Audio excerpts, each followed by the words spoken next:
Yeah! The solar plexus strike.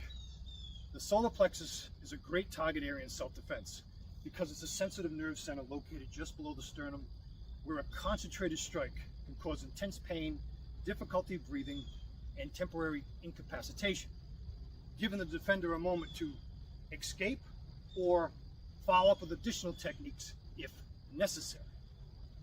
Now, in my younger years of boxing, in order to set up a straight rear to the solar plexus, I would pop my sparring partner with a few strong jabs, stepping into that jab to get maximum power, earn some respect, and then I would feint high with the jab and drop low with my straight rear to the solar plexus.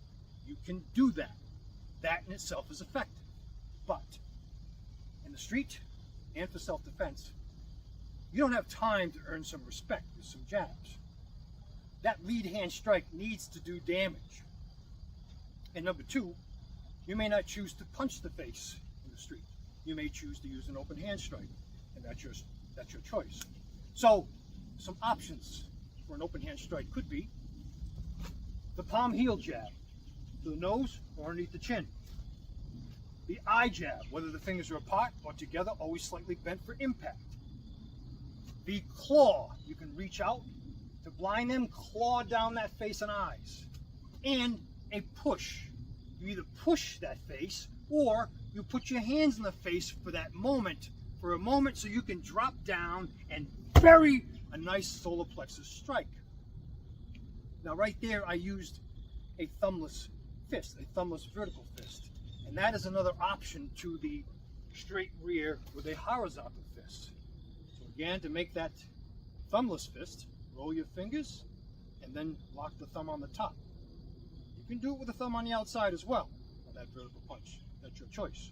Experiment and see what you like better. And next, off the rear, options besides those two closed fist strikes.